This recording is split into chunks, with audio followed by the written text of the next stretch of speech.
these are the times NBA players started fighting their own coaches. Oh, and Cousins just pushed the coach of the Chicago Bulls. Yeah, and now John Collins, oh my. And first, Darvin Ham didn't challenge a wrong call, so LeBron James went berserk.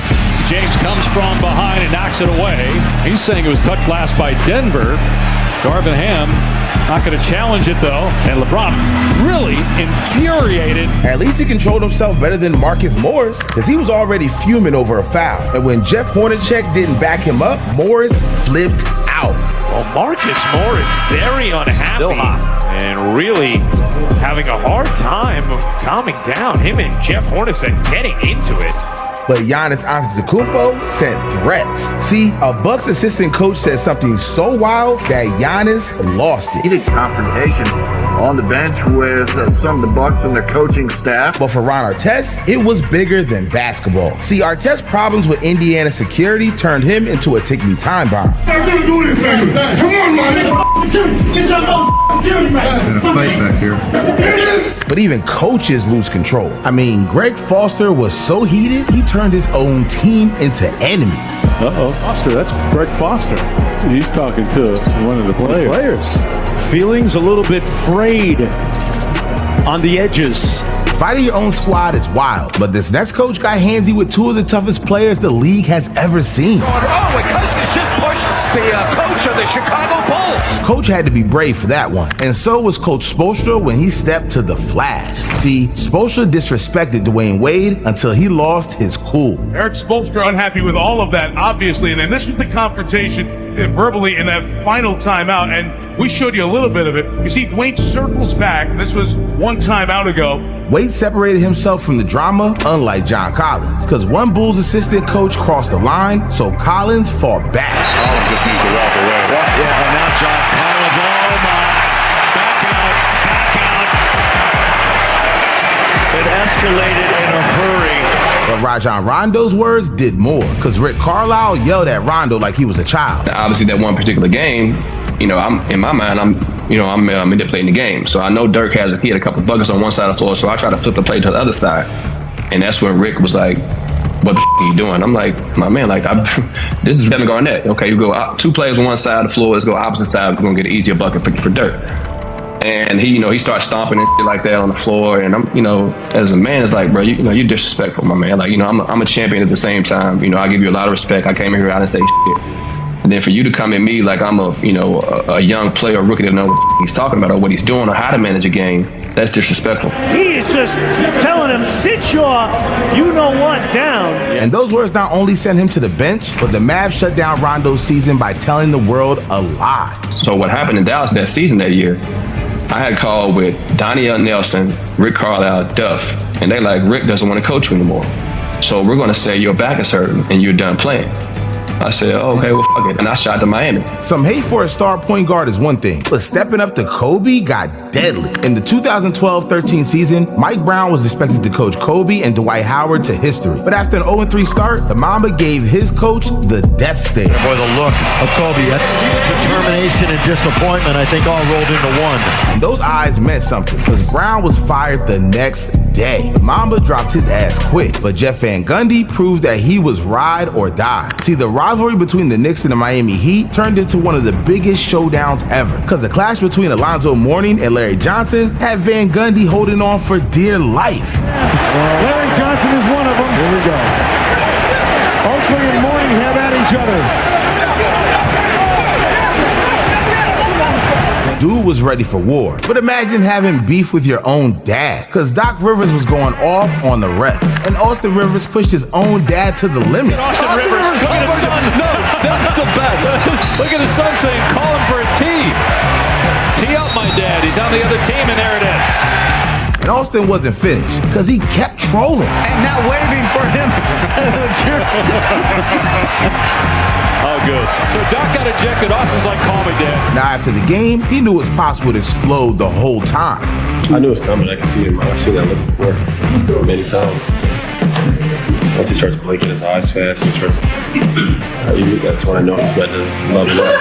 So I just started telling Tony to get him. They got him. Stepping up to your father takes guts, but Ime Udoka poked at the king.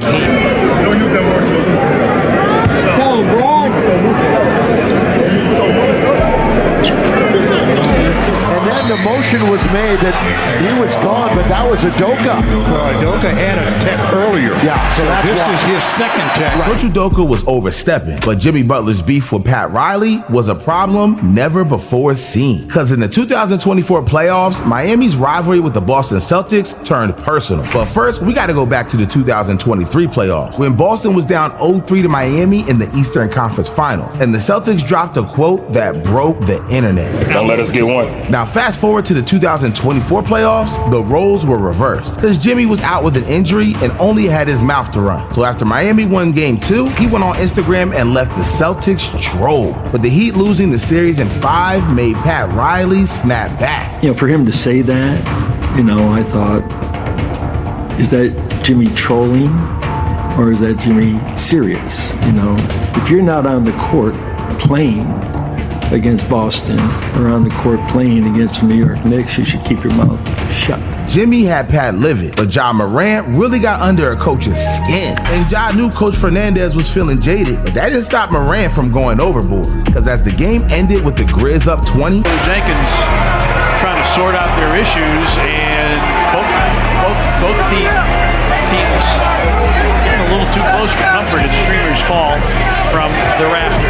Ja turned up the heat in the stadium, and after the game, he let everyone know it was part of his master plan. Nothing for real on my end. I was trolling just to get them riled up, and they did. I even told the coach that I was trolling, so he was good. He had to do. I don't know what was said on their end to have coach like that, but yeah, man.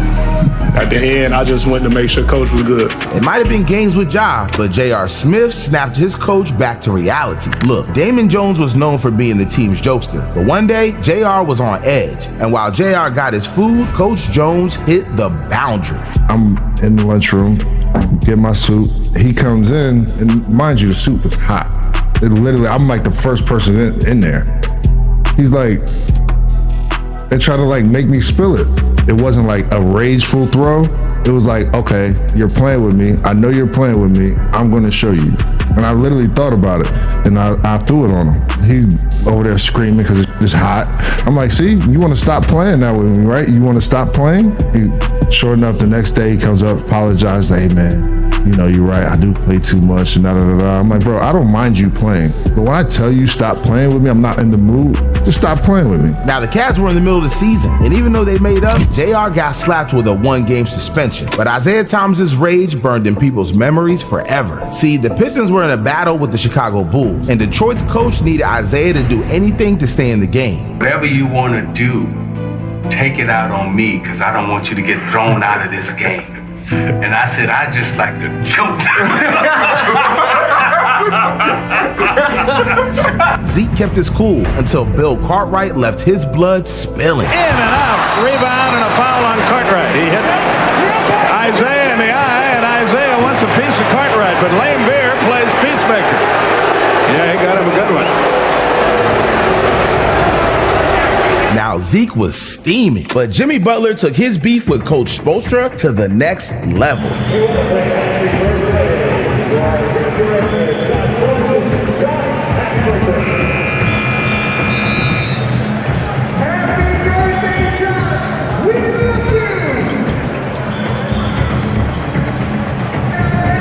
Their competitive nature blew the roof off, but this next player-coach beef ruined careers. Because this wasn't just a clash, it was the kind of drama that changed the Utah Jazz forever. See, Sloan called the shots for the Jazz for 23 years, and in that time, he had passion like no other coach. I mean, dude wanted to go toe-to-toe with Dennis Rodman. Yeah, Jerry Sloan now is letting Dennis Rodman know. He said, you want a piece of somebody, get me. Yeah, Sloan stayed ready, but in 2011, his feud with Deron Williams changed history. Now, Williams was the face of the franchise and one of the NBA's top point guards, but his relationship with Jazz legend Jerry Sloan was like oil and water, because what led the Jazz to 2 NBA Finals appearances in the 90s demanded discipline in Sloan's system. Meanwhile, Williams was a star who wanted freedom to run the offense his own way, and ever since Williams was drafted his rookie year, Deron held a grudge. I think I held on to that rookie year, not starting and not, the way he kind of, he didn't really play me and would play me a couple minutes here, then all of a sudden I play. I think I took that personally for a while, when I was younger, and kind of held that grudge. And so I think that affected me a little bit, and I was definitely a little at times. I knew how Coach Sloan was, and I think I kind of would poke the bear, just to see his reactions too. It was kind of like a little back and forth thing, and it was that I definitely wouldn't do now, or knowing what I know now. And it wouldn't be long before their differences reached the limit. See, in a game against the Chicago Bulls, Sloan called a play, but Deron straight up ignored it and ran his own. I switched one play because I saw something, and I was like, let's just try it. I was like, let's run it the other way. Literally the same play on the opposite side of the floor. I just switched it to the opposite side of the floor. I think we scored, and I didn't think nothing of it. And then we come in at halftime, and first thing out of Coach Sloan's mouth is like, you want to coach this team? Bold move, right? And at halftime, the two went at it in the locker room, which led to a decision that flipped the franchise. He comes in and he says something a little bit to the team before meeting with the coaches and coming back, and he just stormed right through the locker room. And then D. Will came storming through the locker room right after him and followed him. And they went around the corner, but you could still hear the yelling them back and forth. And then Coach Sloan came out and walked straight back onto the court. Didn't say a single word the rest of the game, during timeouts, during anything. He'd just sit there. And then after that, didn't say anything to the team after the game. Next day, we got text messages no practice tomorrow. And it was Coach Sloan resigned. Yeah, Jerry had enough. And a week later, Deron Williams was traded. But that wasn't the only beef that altered a franchise. Just imagine having beef with 250-pound Shaq. Look, Pat was a coach that wasn't taking any BS. And you already know Shaq likes to have fun, even if it cost him thousands. I'm the first guy to convince Pat to break his ways. Because when we first got here, we were winning and playing well, but listen, we gonna stay out.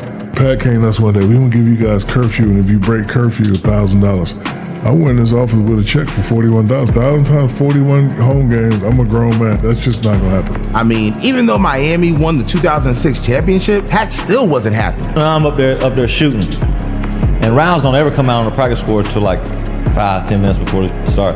He out there 50 minutes before, man. And I already know, man. I'm like, oh, man. Nigga down. He pointed right at you, you can leave. Shaq was like, nah. And I was like, I'm me. I'm like, who am I? I gotta go. That's Pat Riley. I gotta go. He told me to go. I'm finna get my ass up out of here. So I'm walking, muzzling on over there. It's that big old square thing of bubble gum on wheels. I'm like, I'm so mad. I'm gonna pick this ball and sling it right at everybody over there. But I'm gonna pick that up. That weighed 10 million pounds, bitch. I'm like, whoa. So now I'm kind of embarrassed. So I just pushed over. Gum go flying everywhere. It's everywhere. Now, Williams just helped Miami win a title, so Shaq thought this was the ultimate slap in his face. And all here is a herd of elephants coming down the stairs. Are they coming to whoop my ass or what now? They're they're going, Shaq, no, get your clothes on. You ain't leaving long. You ain't leaving long. And they done went through all this. He done talking about, he done slung UD up out of the way. Excuse me, sir, get up out of there. Zoe, Big Zoe, no, yeah, Big Zoe. Get on next thing you know, Big Zoe and GP down there playing horse with Buddy. Yeah, listen, ain't nobody want another big fella. No, sir. Nobody want another big fella when you got mad. Yeah, nobody was trying to get manhandled besides Coach Riley. You know what's some big fella? Rouse was with the smoke. Yeah, what you want to do? Rouse was with the smoke. Yes, sir. Rouse slapped Shane. Get your fucking finger out of my mouth. That's right. I said, I'm finna kill him. Yeah, he is. You finna kill him. But goddamn it, Pat Riley would have died that day fighting. It was clear that Shaq was uncontrollable, and shortly after, he got traded to the Suns and ruined the chance at a dynasty. Riley managed to escape that one, but Latrell Sprewell and his coach, that's a whole different level of violence. See, Coach Carlissimo and Sprewell's beef started early, and it was all because of his looks. I mean, the braids and Latrell's refusal to follow the team dress code made him public enemy number one. But Sprewell wasn't about to be told what to do, so he let his cash do the talking. So Sprewell's smart. He said, look, PJ would always say something to him about what he had on, about his way his hair was braided. So Sprewell one time took off his headphones and he said, we were on the plane, and he said, listen, man, I talked to my agent. Y'all can find me $500 if I don't adhere to the dress code. We got 41 away games. So take 500 times 41, that's 20,000, whatever, and take that out of my check and leave me the alone. I'm gonna dress how I want to dress. Now, it was clear they would never be on the same page, but one day, Carlissimo had enough, and Sprewell knew his coach had it out for him, so he sent a warning. He's like, if that's all you gonna give me, get the out of my gym. So Spree said, look, man, you say one more thing to me, I'm gonna you up. Yeah, he wasn't playing, but Carlissimo had to learn the hard way. So he came back and said something again, and that time when he came back, Spree just took the ball, he just dropped it, he just walked over to PJ, grabbed him around the neck. So, to be honest, the other players, because of how PJ used to talk to him, was like, go ahead and choke the shit out of his ass, right? Look, the Warriors were supposed to keep their mouth shut, but before they knew it, the photos were everywhere. And what was supposed to be a 10-game suspension led to him being punished for the rest of the year and tarnished Sprewell's legacy forever. But we're at our final moment on our list, and we have the wildest player-coach drama in NBA history. Now, we all know Matt Barnes is a guy who wasn't afraid to get physical on the court, but this time, he was about to go toe-to-toe with a coach he used to call a teammate. It all went down in 2015 when Fisher was coaching the New York Knicks and Barnes was still with the Memphis Grizzlies. You think after everything they've been through together, these two would be all right, but nah, things got personal. I would just say overall it was tough. Although I was the one that left my ex and filed for divorce and was ready to move on, just the whole overwhelming fact that like I don't have my family no more and I don't have my little guys no more that I woke up with every day and took to school and played with and were my life. So splitting up with my ex, it was definitely the right thing to do, but just losing my boys in the process was tough, So I was just going through a lot mentally. Now, while Barnes was on his way back home with his ex-wife and kids, a familiar voice had Barnes tripping. So me and the boys are in the Escalade they're watching their little cartoon way in the back, and we're waiting for Glory to come back, and she starts walking out of the place she got her food, not realizing that her Bluetooth comes on in the car. It's just like a movie. So her Bluetooth, so her whole conversation stops the boys' movie. They don't really pick up on it, but I'm just like, I know this voice, and I hear, baby, I miss you, and I can't wait to see you again, and we had so much fun in New York. I'm like, what the that's Derek's voice. So that's the first time I'm like, what the fuck is going on? Matt knew exactly who it was, so he got hostile. And she kind of freezes up, and obviously I'm not gonna get super loud because the boys are in the back. And I know it was Derek, and I said, I was like, Derek, next time I see him, I'm gonna beat the shit out of you. And it hung up. Matt was left with his thoughts running, but one call from his son set him on fire. One of my twins hits me, and he's kind of shook, and he's like the rambunctious twin. Like he's the one that's always bouncing off walls, and he kind of just, his vibe is off, and he's FaceTiming me. And I'm like, Carter, what's up, bro? And he shakes his head, nothing. He's like, what's going on? Why are you not talking? He shakes his head, nothing. And then he puts his head down on the couch and puts a pillow over his face. And in the phone, he's like, your friend Derek is over here. And I'm like, no way. Like, this is not real. I'm like, what? I was like, where's your mom? And it's like, well, mommy, Isaiah, and Derek are at the store or something like that. Yeah, Fitch was in Matt's old house with his family. So Barnes drove in a rage straight to Derek. And it was only to throw hands. I hopped the fence. And it's crazy too, like I'm in a hoodie and a beanie and I'm walking along the side of the fence, and then this is probably 10 o'clock at night by now. So you walk down the side of the house and then the backyard opens up a little bit, and as soon as I turn into the backyard, I see Derek with his arm around Gloria. So I just fired on him, stuck him. Damn, coaches really don't play. But look, I don't play either. So I'm gonna give you two options. One, press the video on the screen, or two, press the video on the screen. What are you waiting for? Don't let me jump through your screen.